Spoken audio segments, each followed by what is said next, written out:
What if I told you that the thing you're doing to avoid fear is actually making it stronger? Every time you run from fear, your brain learns one dangerous lesson. This must be a threat. And that's exactly why fears grow bigger, louder, and harder to escape. But today, you're going to learn how to break that cycle, and the science behind it might surprise you. Think about your biggest fear right now: public speaking, failure, rejection, exams, heights. Now ask yourself this question: how many times have you avoided it? Because psychology has discovered something fascinating. Avoidance feels good in the moment, but it secretly trains fear to survive. Your brain says, "You escaped. Good. Let's stay away from that forever." And suddenly, your comfort zone becomes a prison. Here's what neuroscientists know. The amygdala, your brain's alarm system, cannot easily distinguish between real danger and imagined danger. So when you avoid something repeatedly, the alarm keeps ringing. That's why fear doesn't shrink by hiding. It shrinks through controlled exposure. First, name the fear. Most people say, "I'm scared."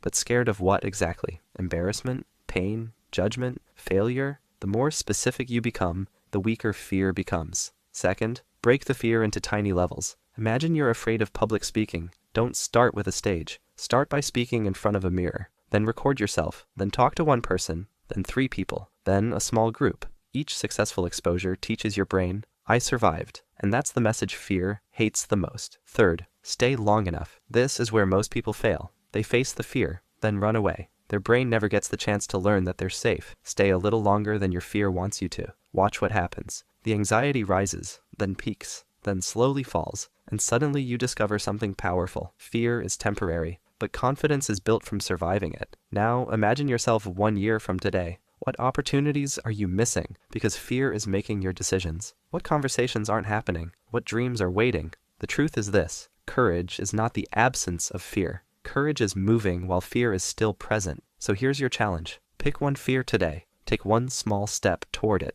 Because every step forward teaches your brain a new lesson. I am stronger than this fear. That's how you can overcome it. Subscribe to MedMind for more psychology and medical insights that can transform your life. And comment below, what's one fear you're ready to overcome?